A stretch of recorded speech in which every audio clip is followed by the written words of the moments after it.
douche. Oh my god. Shut up! Anyway, that was a really good episode, of course. Eris the Goblin Slayer. She mostly slayed humans, though, I felt. Anyway, let's review it. That was awesome to have an episode. So first of all, let's talk about where it takes place, right? And also as I mentioned earlier, of course, after this we're watching some gender bender stuff, of course, after this on Twitch, though. The reason why is because that anime you can't watch on YouTube, right? So I like this gender bender anime called Fantasy Nokora, also Isekai, which is really funny, but you can't review that anime on YouTube. That's like suicide for your channel, because that is everyone has getting like removed and so on. So I'm doing Twitch, right? But anyway, let's review the episode. Oh yeah, that image still there. That was perfect since yesterday. Yeah, no, come on, that was perfect. That's by accident. That was by accident. That was by accident. Genuinely, yeah, I forgot there was a stream yesterday. Anyway, yeah, Ghislaine, she's a freaking hot character. Okay, okay. Sorry, let's review the episode. You saw her perfect muskets, yeah. So first of all, the episode sucked, right? There was no Ghislaine in it, right? That's the first thing I can say, yeah. Where's my OVA of, abs, right? Where's this OVA? No, but seriously, great episode. And first I just want to say that, of course, I like this scene here. I think this is a good part of writing, right? Because it introduces to you, especially for me and Amy only, I'm not exactly sure, when this takes place, right? Until this scene was, So this is good. We have this scene, this is of course when he fought with his father. So now I know exactly kind of where, this Goblin slaying took place, right? So that's really good, man. Yeah. But it's a great, Eris badassry, right? But yeah, so that's first of all, I like that. And maybe it could have been in the first scene, I don't know. But it's great. So we know this takes place. It takes place, I guess, like between 16, 17, 15, around that, right? Or it's a little bit like that, 16. But anyway, so that's the first of all that, and that's great. So we can know where we are, right? He's like a worse Rudy in every regard. You can watch it on like funny matches or. But yeah, I love this guy is like Master Cliffy, right? The new boy. He falls in love with Eris, because Eris is a badass, of course. And he certainly felt like a knockoff, Rudy, right? But he's worse in every manner. He's worse in magic, he's dumber and all this stuff, right? And certainly Eris, I think the comedy was really fun, right? Because Eris is like, oh yeah, finally, I'm having my own adventure without Rudy, I'm just gonna have my own day and it's gonna be fun and so on, right? All of that stuff. And then she meets this guy, little Master Cliff, and he's like, I'm like a priest or something, you should love me. I'm a pretty good magician after all. So he's like a worse Rudy in every manner, right? Again, except maybe he isn't as a perv, I suppose. But in every other regard, he's just worse than Rudy, right? And Eris is a kid beating the crap out of him. I'm almost like with a thumbnail when she smacks him in the face. I was crying laughing from her, smacking him in the face. Especially the second time. First time was great too.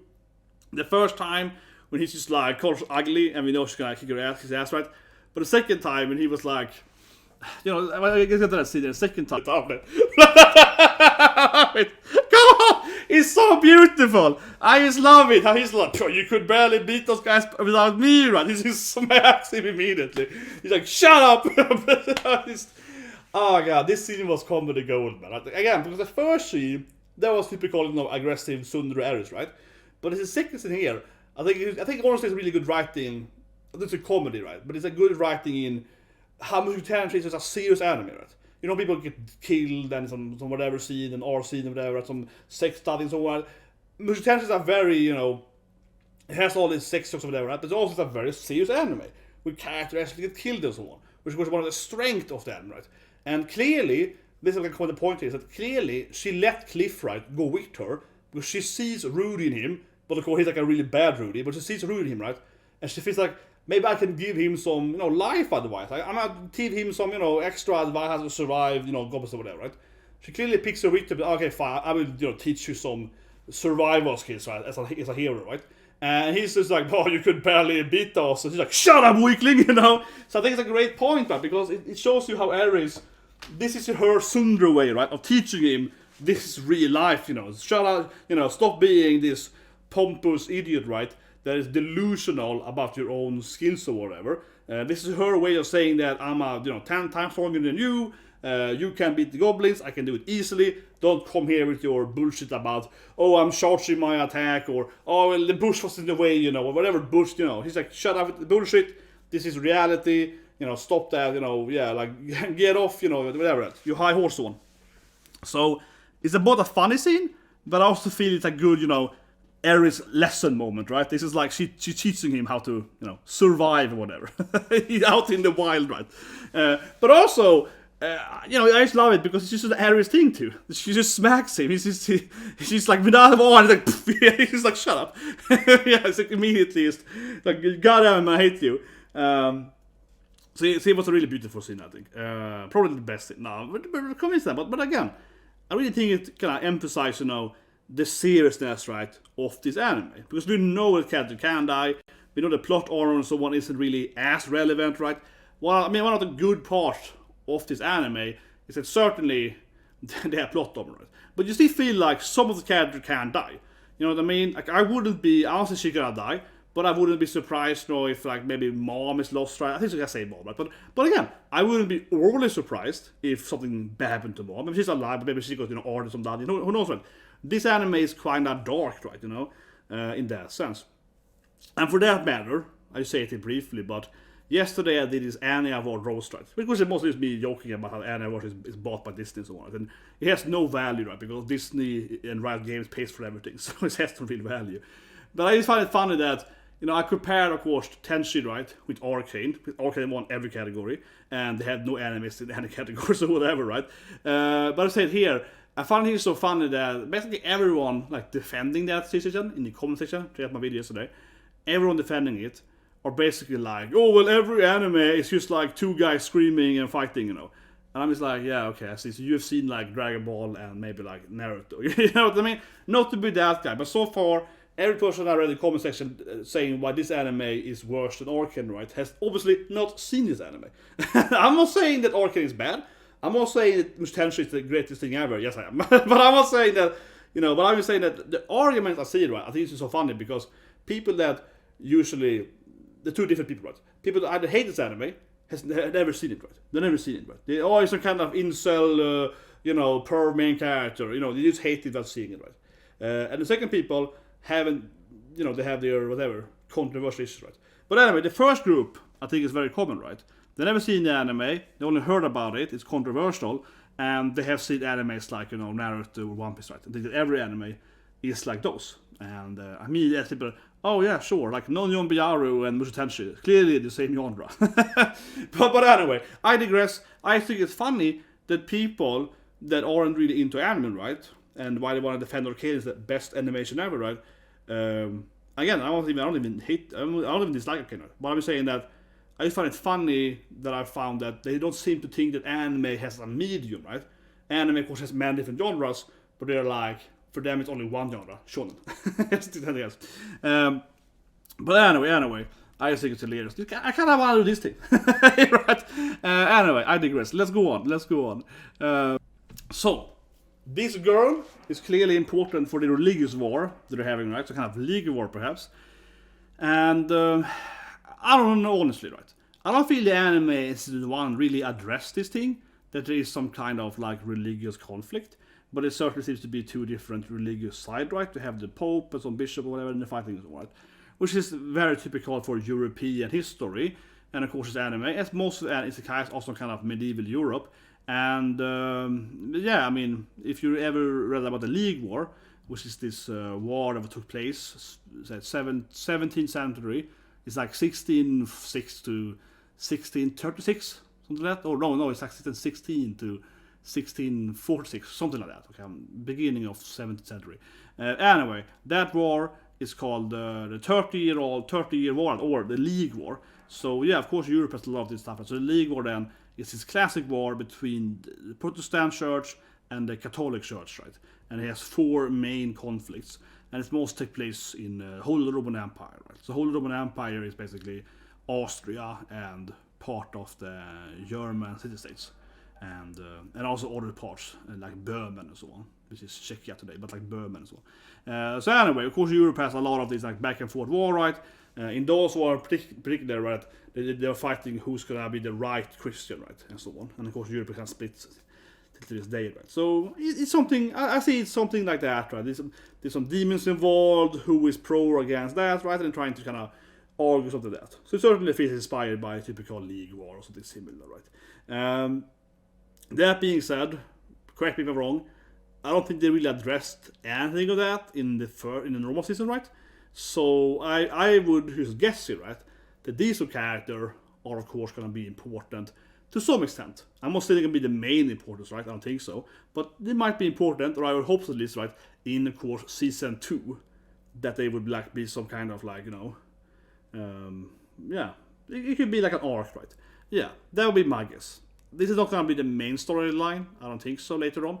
But I can see this being like a 5-6 episode arc, right, where Rudy also someone gets involved into this maybe religious conflict or something, right? Some kind of League War conflict in this, of course, fantasy is covered. And these two characters certainly will reappear. And of course the Cliff guy that is like, Rudy, you know, I wanna sleep with Eris, I want that hot red chick. He's probably gonna be in conflict with Rudy. It certainly would make sense if Cliff, as this kind of pretty strong magician, right? Pretty high level magician, would try to defeat Rudy for whatever reason. And it feels like Eris is on their side already, right? So Rudy also probably gonna be on that side. I mean, in the religious war, right? So Cliff and Rudy probably is going to have a fight later on, right? In the next season. That would be my guess. And then, obviously, Rudy is going to win. Because Rudy is already way stronger. But yeah, that makes sense to me, right? That, I guess it could be later on. Season 3 or something. I suppose. Again, I'm an enemy only, right? But certainly I would expect Rudy and Cliff to fight eventually. And of course, Rudy's going to kick his ass. He's gonna do it mostly because he wants to sleep with Eris, right? Not actually caring about the religious war, but he wants to sleep with Eris. That's probably why Cliff's can fight Rudy. But anyway, let's see on right, maybe next season. So yeah, it's a lot of tomato use, right? Man, she really killed this guy. The fight, of course, was very well animated. It was beautiful. It was kind of short, though, right? It was like a minute, but it was very, very well animated. One of the best animation this year. Demon Slayer, of course, still better. Not because I'm a Demon Slayer fan, but seriously, Demon Slayer, you know what I'm talking about. The Usei fight, yeah, that fight was just like, my eyes are blind, you know. But I don't know. This fight, the Bodji Bossu fight probably last week was really good and so on. This is probably like honestly, probably number 3 this year, I would say, right? Demon Slayer, Bodji, and then this fight probably. But one thing here, this is exactly as I said in my previous talking about the OVA, right, and so on, is that this is what I was hoping for, right? It was going to be more tomato use. It was going to be the blood use, right? Because if there's one thing actually, and it's what I said again here, if you don't really know what an OVA is and so on, right, is that they can always be more brutal in OVAs, right? I expect it to be more sexy too, for that matter. Maybe like a shower scene, who knows? Like a Person E first scene. It's like, here's Eris showering. I don't know. But the thing is that, I said again, right, just to explain it, because I'm an old man, right? So I kind of grew up with OVAs, right? So as a kid, we only had OVAs, okay? I grew up in Sweden, right? We didn't have anime on TV, so we had VHS tapes. And VHS tapes were all OVAs. So when I was a kid, the first animes I saw, like Star Singer, the animes I saw them, they were way more brutal, right? Than the TV animes, because they were all them VHS tapes, so they had way more sex scenes, right? There was R scene, there was way more blood and so on. They were way more brutal than, you know, the most animes at the time even. And also I would arguably say that animes back in the days also were more brutal, just generally speaking. But especially those VHS tapes, because yeah, you know, they were like, you know, mature content, you know, seinen anime and so on. But anyway, the reason why then is because if you make an OVA, like this episode here, they don't follow the same guidelines. So the thing is that if you make an anime episode, it has to air, but it would air on TV, right, usually. And then it's, you know, some Japanese laws for that. Okay, it's gonna air on like Nippon NOK TV. These are the laws, right? Have to follow the laws. But if you make an OVA, you release it to the public, right? You buy the OVA, or maybe even only a streaming site, okay? The rules are different, right? So some animes that are only on streaming sites, for example, also have more of a lenience, right? Because they have to follow like Japanese regulation on TV. So this episode here can of course have a guy who's right, because yeah, it is less regulation. than if it was airing normally on TV. So that, for example, is, I think, even more so commonly, right? If you watch OVAs like Danmanshi or whatever, those animes are basically almost hentais, right? When they make in their OVAs. They're not hentais, you know what I mean? But they're very, very ecchi, right? Because the thing is then that they can actually show you the oppai and so on in OVAs.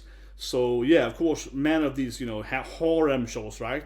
For example, then again, Danmanshi with Belkun, right? Then suddenly every OVA is like, oh, it's an onsen episode and everyone runs around naked, you know what I mean? Have you seen Danmanshi OVAs? I mean, I like Danmanshi, but the OVAs are basically always like, oh, let's go to the beach, right? And then it's like a mushroom and everyone gets like, I don't know, horny by the mushroom gas. And they're like, the sports make me want to sleep with Belkun or something, right? And then episode 3 is like, the Ganesha or someone builds a big onsen and everyone runs around naked and trying to capture Belle or something. I mean, those OVAs, I think they're hilarious, right? But they're so incredibly edgy.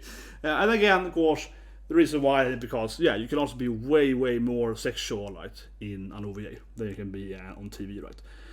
So I am not disappointed, but I am honestly surprised that they didn't give us a little more, I don't know, naked Eris or something. That wouldn't have surprised me if Eris was going to be naked for one scene, because it's an OVA. Ghislaine! Why couldn't I get some, you know, when is my Ghislaine OVA coming, right? When is the Ghislaine OVA coming? So, Rudy and Eris sitting in a tree there. So, yeah, again, links below, right? I already made a video about that several times, right? How the actual scene between, of course, spoilers here, but I assume you've seen the actual season, right? Between Rudy and Eris, you know, when they, how, of course, I cannot see how Rudy does anything really wrong, right? I mean, we know the whole isekai shit, right? But generally speaking, you know, she's an older woman, right? In the concept of the bodies, and she's the one like, you're gonna F me before I leave, you know what I mean? She pushes him down, puts him in the bed, right? If you can argue that he's the one being abused, right, by Eris. That's probably the most logical, actually. Point, right? But anyway, let's put that again here, right? This is a great scene because it shows you that Eris is in love with Rudy, right? She's in love with this guy that's younger than her, at least in her context, right? And, you know, she's the one later on that's gonna seduce him, right? And that's why, again, the controversial is so silly, right? It's so silly because, again, she wants to sleep with Rudy, okay? But unfortunately, right, for example, yesterday with Annie I watched any anime, right, with like an intercourse scene, you know, oh, it's evil, you know, yeah. Immediately people are gonna like, you know, crash or something, immediately gonna like throw it away, you know. Oh my god, no, there was an SG scene, you know, it's like that, right? It doesn't matter the context really, right? It doesn't matter, and for some reason it's always the man's fault, right? Let's be honest, yeah. It doesn't matter if it's red Sundre, and I say it again here, right, as I said last year, Eris, as an episode, is an incredibly aggressive woman, right, you know? As we saw here, she's like, straight up, you know, she's an incredibly aggressive female character. So, to claim that she couldn't have any agency, right, to want to have sex with Rudy makes no sense, right? Because she's incredibly aggressive. She's aggressive both physically, right? Yeah. So of course she's also very, like, you know, sexually aggressive, right? You know, like that's her character, part of her character, right? And she's the one that, you know, pushes him down in the bedroom, right? So it's just so ridiculous. It just makes that people that argue that, you know, Rudy, so to speak, abuse her or whatever, right? It's just crazy because that just means that she has no agency. If you do that, you are saying that a female character can't have her own will, right? She wanted to have him more than he wanted to have her own, arguably, right? She was the one that was more pushy, right? So again, if you say that, oh no, he still was wrong or something, that just means that you think that a female character, right, or even arguably a female in reality, can't have any agency. They can't have their own willpower. They can't have their own interest, right? If anything, it's just kind of like infantilizing, right? It's just acting like a female person can't have their own willpower. It's just silly.